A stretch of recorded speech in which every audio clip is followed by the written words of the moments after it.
हो जिंदगी एक सफर है सुहाना, यहाँ कल क्या हो किसने जाना। हेलो स्टूडेंट, तो आइए हम लेके आ गए हैं आपके लिए एक बहुत ही प्यारा सा वीडियो। और आज के वीडियो में बच्चों डिस्कस करेंगे क्वेश्चन नंबर 13। तो चलिए स्टार्ट करते हैं। यह आपका और हमारा खूबसूरत सा चैनल है जेके फिजिक्स। तो आइए स्टार्ट करते हैं बच्चों। यह जो वीडियो है एनसीईआरटी फिजिक्स 11th का यूनिट नंबर 2 का क्वेश्चन नंबर 13 का सॉल्यूशन है। चलिए स्टार्ट करते हैं। देखिए क्वेश्चंस क्या रहा है। सबसे पहले तो हम लिख देते हैं बच्चों कि यह एनसीईआरटी और बच्चों 11th का क्वेश्चन नंबर 13 का सॉल्यूशन है।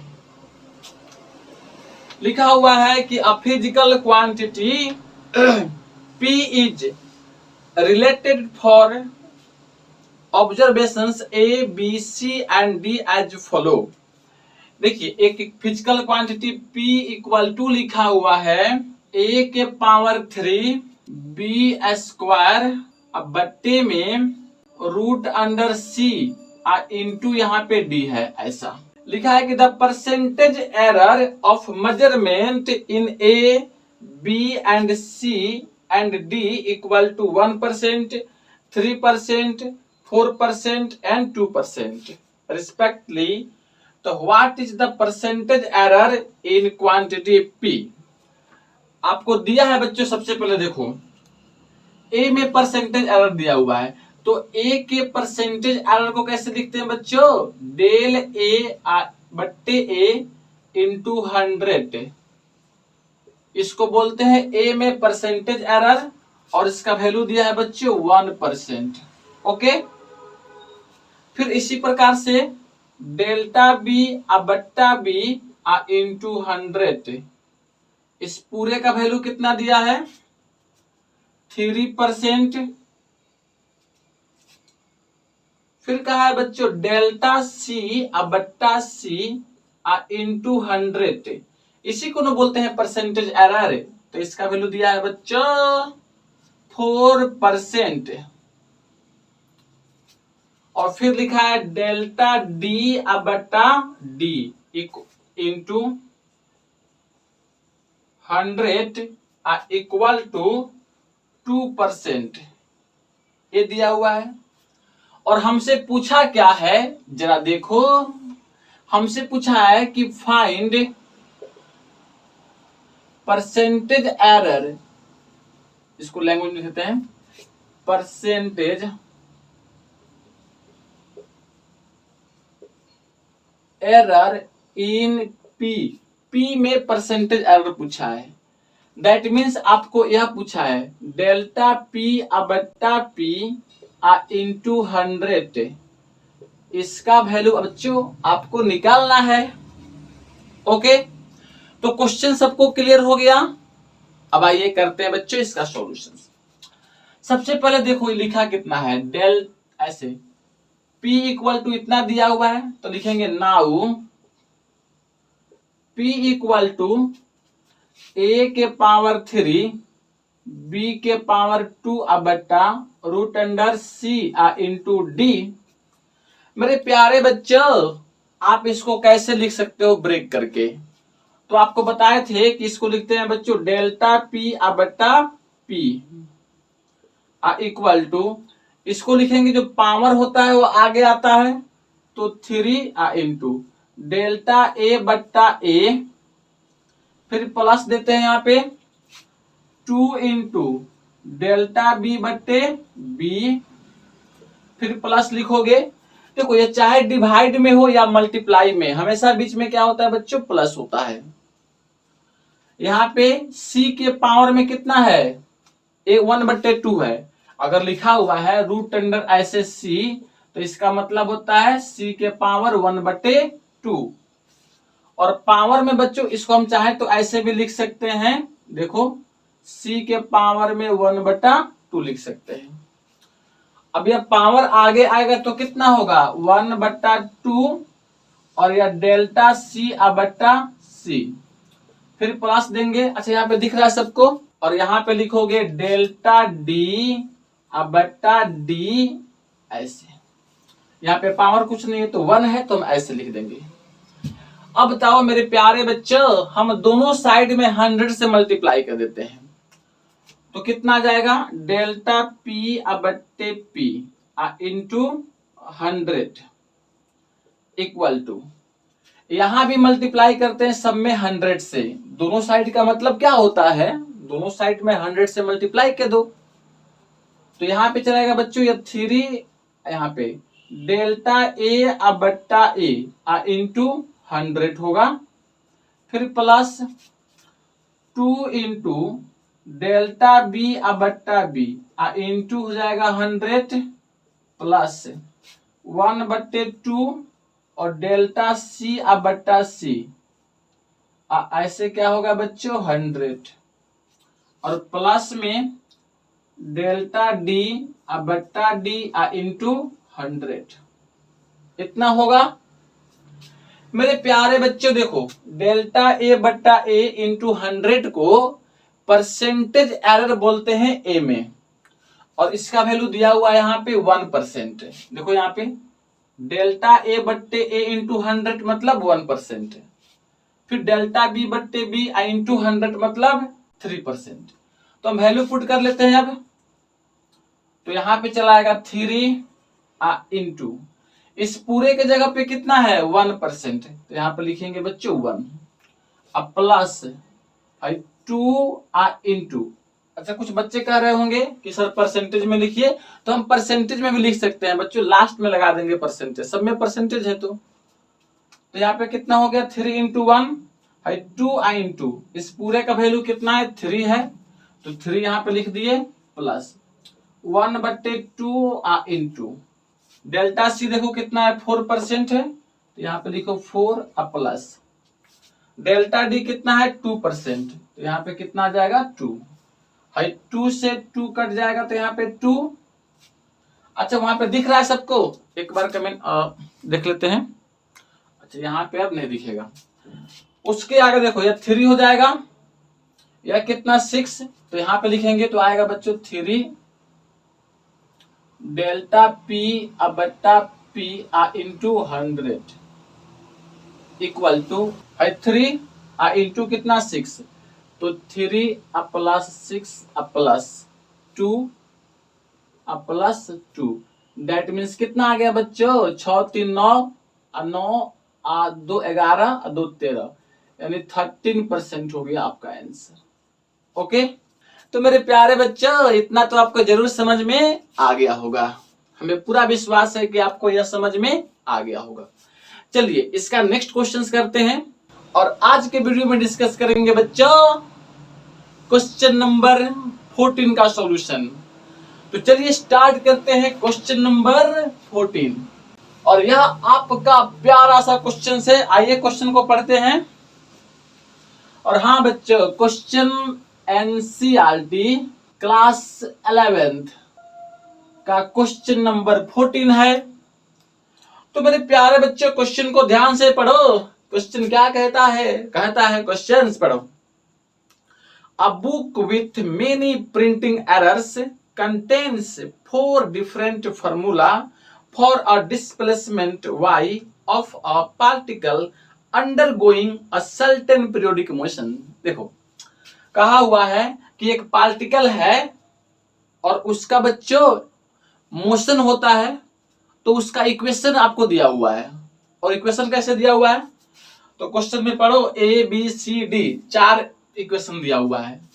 ए में लिखा है बच्चों y इक्वल टू, चलो थोड़ा ऊपर से लिखते हैं, ए में y इक्वल टू ए, यहाँ पे साइन और 2 पाई टी बट्टे टी है, ये बड़ा टी ऐसा।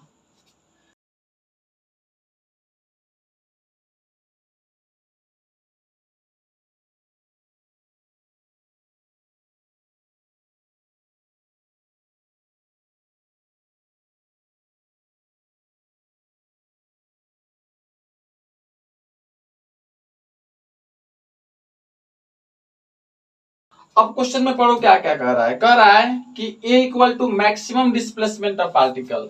यहाँ पे बच्चों जो A लिखा हुआ है वह मैक्सिमम डिस्प्लेसमेंट ऑफ पार्टिकल है। अच्छा, डिस्प्लेसमेंट का यूनिट क्या होता है? मीटर होता है, याद रखोगे बच्चों। यह कहा कि मैक्सिमम डिस्प्लेसमेंट ऑफ पार्टिकल, तो इसका यूनिट क्या हो जाएगा बताओ? इसका यूनिट होगा मीटर, होगा ना? बस इतना ही आपको याद रखना है अभी। फिर में कहा है कि v इक्वल टू क्या है? स्पीड है। v इक्वल टू क्या है बच्चों? स्पीड है। तो स्पीड का यूनिट मीटर पर सेकेंड। और फिर क्या रखा है? t equal to time period, time period. और इसको क्या बोलते हैं बच्चों? सेकेंड में मेजर करते हैं। टाइम पीरियड मतलब टाइम ही होता है, इसको सेकेंड में मेजर करते हैं। अब पूछा इसमें से rule out the wrong formula on the dimensional ground, मतलब कि डायमेंशन के बेसिस पर इसमें से कौन सा फार्मूला बच्चों गलत है, ये आपको निकालना है। डायमेंशन के बेसिस पे कौन सा फार्मूला गलत है। मेरे प्यारे बच्चों, हमने क्या पढ़ा था डायमेंशनल के बेसिस पे? कि अगर किसी भी इक्वेशन का सभी टर्म डायमेंशनली इक्वल होंगे तो वह फार्मूला क्या होगा? सही होगा। अगर ऐसा नहीं होगा तो फार्मूला क्या कहलाएगा? गलत कहलाएगा। अब जरा देखो बउआ, पहला नंबर क्वेश्चन को टेस्ट करते हैं। ए नंबर में a equal to y equal to a, यहाँ पे साइन, यहाँ पे 2 पाई छोटका t अब बढ़ते बड़का t, a है पाई है। अब बच्चों इसका डायमेंशनल फॉर्मूला लिखो y का। तो y क्या होता है बच्चों? डिस्प्लेसमेंट। याद रखना y भी क्या है? यहाँ पे डिस्प्लेसमेंट है, डिस्प्लेसमेंट। तो डिस्प्लेसमेंट का डायमेंशनल फॉर्मूला कितना? एल। तो M zero L T zero, तो लिखोगे ऐसे एम जीरो एल और टी के पावर जीरो हो गया इसका डायमेंशनल। अब जरा देखो है क्या है बच्चा? या इसी को बोलते हैं मैक्सिमम डिस्प्लेसमेंट। क्या बोलते हैं? Maximum displacement. तो चाहे डिस्प्लेसमेंट छोटका हो चाहे बड़का हो, उसका डायमेंशनल फॉर्मूला तो बराबर ना होगा। चाहे डिस्प्लेसमेंट छोटा हो चाहे बड़ा हो, उसका डायमेंशनल फॉर्मूला सेम रहता है। तो इसका डायमेंशनल फॉर्मूला कितना? M zero L T zero, इसका भी होगा। अच्छा, है पूरा क्वांटिटी क्या होता है बच्चों? कांस्टेंट होता है। क्या होता है? कांस्टेंट। ये सबको याद है ना? पूरा क्या होता है? कांस्टेंट होता है। तो कांस्टेंट होगा तो इसके अंदर भी क्या रहता है? Constant quantity. तो जरा देख लो यहाँ पे है 2 पाई टी बट्टे टी लिखा हुआ है। इसका चेक कर लेते हैं डायमेंशनल फार्मूला। है 2 पाई का कोनो डायमेंशनल फार्मूला नहीं। ये क्या होता है बच्चों? टाइम बट्टे टाइम। तो कितना हो गया dimensional formula? Zero, L zero और टी के पावर जीरो। तो इसके अंदर क्या है बच्चों? कांस्टेंट क्वांटिटी है। जब डायमेंशनल फार्मूला जीरो जीरो आ गया तो हम क्या कहेंगे बच्चों? यह कांस्टेंट क्वांटिटी है। अगर ये जीरो जीरो नहीं आता ना तो क्या कहते हैं बच्चों? डायमेंशनल फार्मूला कुछ ना कुछ है, मतलब कि यह कांस्टेंट नहीं होगा। तो उस कंडीशंस में, और कांस्टेंट नहीं होता गलत कहलाएगा ना, क्योंकि हम लोग जानते हैं कि साइन थीटा का वैल्यू कितना आता है? कांस्टेंट आता है, 0.5 आता है, √3 आता है, √4 आता है ना, वो सब क्या है? कांस्टेंट है। तो यहां पर भी पूरा को देख रहे हैं तो कांस्टेंट आ गया। इसका मतलब यह है कि यह जो इक्वेशन है ना डायमेंशनली ट्रू है। देखो डायमेंशनली क्या है बच्चों? ट्रू है, क्योंकि यहां पे इसका लेफ्ट हैंड साइड का dimensional formula right hand side के बराबर है, इसलिए क्या कहलाएगा? डायमेंशनली ट्रू कहलाएगा। ओके, चलिए तो पहला नंबर क्वेश्चन क्या है बच्चों? ट्रू है, मतलब ये करेक्ट है। तो है तो करेक्ट है। अब आते हैं बच्चों बी नंबर पे। ओ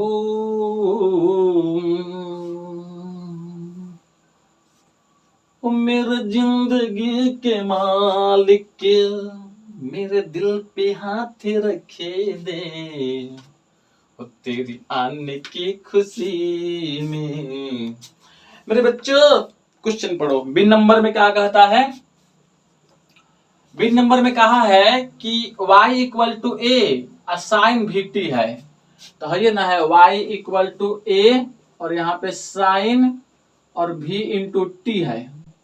देखो इसका डायमेंशनल फॉर्मूला तो हो जाएगा बच्चों m0l और t0 बराबर, इसका भी डायमेंशनल फॉर्मूला कितना होगा m0l और t0। क्यों? क्योंकि ये भी तो डिस्प्लेसमेंट है ना, मैक्सिमम है। हाई वैल्यू क्या होना चाहिए बच्चों? कांस्टेंट होना चाहिए। क्या होना चाहिए? कांस्टेंट होना चाहिए। क्यों? क्योंकि हम जानते हैं कि साइन थीटा का वैल्यू कांस्टेंट होता है। आई कांस्टेंट कब होगा? जब इसके अंदर का जो क्वांटिटी है ना वो डायमेंशन लेस होना चाहिए, मतलब डायमेंशन उसका नहीं होना चाहिए। आओ चेक कर लेते हैं। यहां लिखा है बच्चों इसके अंदर में v इंटू टी लिखा है ना। अब इसका डायमेंशन चेक करो। v मतलब स्पीड, तो डायमेंशन एल और टी के पावर -1 होता है। हाई कितना बच्चों? टी होता है, तो कितना चलाएगा? एल और टी के पावर 0, मतलब कि ओनली एल हो जाएगा, होगा। अब कुछ लोग कहेंगे कि इसका भी डायमेंशन इसके बराबर हो गया, तो ऐसा नहीं है। यह क्या होना चाहिए? कांस्टेंट होना चाहिए। यहाँ पे डायमेंशन लेस होना चाहिए था क्वांटिटी, लेकिन आ क्या गया? डायमेंशन आ गया। इसका मतलब यह है कि बी नंबर जो है ना बच्चों, यह क्या है? इनकरेक्ट है। करेक्ट, यह ट्रू नहीं है, क्योंकि इसके अंदर डायमेंशन लेस क्वांटिटी होना चाहिए था, लेकिन आ गया क्या? डायमेंशन आ गया, इसलिए बच्चों यह गलत हो गया। ओके, अब आओ, तो मतलब कि बी नंबर क्या है बच्चों? इनकरेक्ट है। अब आओ सी को देख लेते हैं। जिंदगी एक सफर है सुहाना, यहाँ कल क्या हो किसने जाना। देखो देखो बच्चों, सी नंबर को देखो। सी में कहा है कि y इक्वल टू ए बट्टा में टी, यहाँ पे है साइन है कितना? टी बट्टा ए है। सबसे पहले तो हम चेक करेंगे कि इसका डायमेंशनल फार्मूला और इसका डायमेंशनल फार्मूला, इसी को चेक करके अगर ये दोनों बराबर हो जाएगा ना तब इसको चेक करेंगे। अगर ये दोनों बराबर नहीं है तो इसको चेक करने की जरूरत नहीं है, समझे ना। तो पहले तो आपको याद हो गया है m0 एल टी के पावर 0, इसका होगा। इसका चेक कर लेते हैं। है क्या है? Displacement, maximum displacement. तो इसका dimensional formula M L T के पावर 0 ऐसे। अब बट्टा टाइम है ना, तो यहां भी क्या हो जाएगा? टी हो जाएगा, तो यह हो जाएगा एम एल और टी के पावर -1 ऐसे। तो क्या दोनों आपस में बराबर है बच्चों? नहीं है बराबर, तो हम कहेंगे this is not equal to, left hand side right hand side के बराबर नहीं है, तो कहेंगे बच्चों इनकरेक्ट। क्या हो गया? इनकरेक्ट, समझे। अब कुछ बच्चों को यह कंफ्यूजन होता होगा कि सर कभी आप इसको देख रहे हैं और कभी अंदर वाला को देख रहे हैं। तो मेरे प्यारे बच्चों पहले तो इसको देखते हैं, अगर यह बराबर हो जाता तो इसको चेक करते, आई बराबर नहीं होगा ना तो यहीं से कह देंगे गलत है यह, समझे।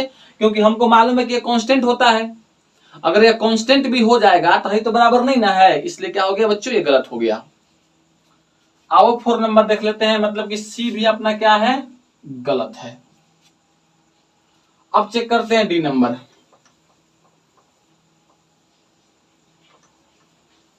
डी में क्या कहता है, जरा देखते हैं डी को। डी है अपना यह लंबा चौड़ा इक्वेशन लिखा हुआ है y इक्वल टू, और यहाँ पे a√2, आई बड़का ब्रैकेट में बड़का कोष्टक में साइन 2t अब बट्टा कितना? t अब प्लस यहाँ पे है बच्चों cos 2t बट्टा t है। ओके, सबसे पहले तो हम इसको और इसको चेक करेंगे। तो इसका डायमेंशनल फार्मूला m0l t के पावर 0। ओके, इसका डायमेंशनल फार्मूला निकाल दो, तो ये भी कितना हो जाएगा m0l t के पावर 0 हो जाएगा। हाई 2 का डायमेंशनल फार्मूला नहीं होगा बाबू, सिर्फ क्या होगा a का होगा, ये तो कांस्टेंट क्वांटिटी है। हाई 2 कांस्टेंट क्वांटिटी है ना, इसलिए इसका डायमेंशनल फार्मूला नहीं होता है। इसका कितना हो गया m0l के पावर 0, m0l के पावर 0।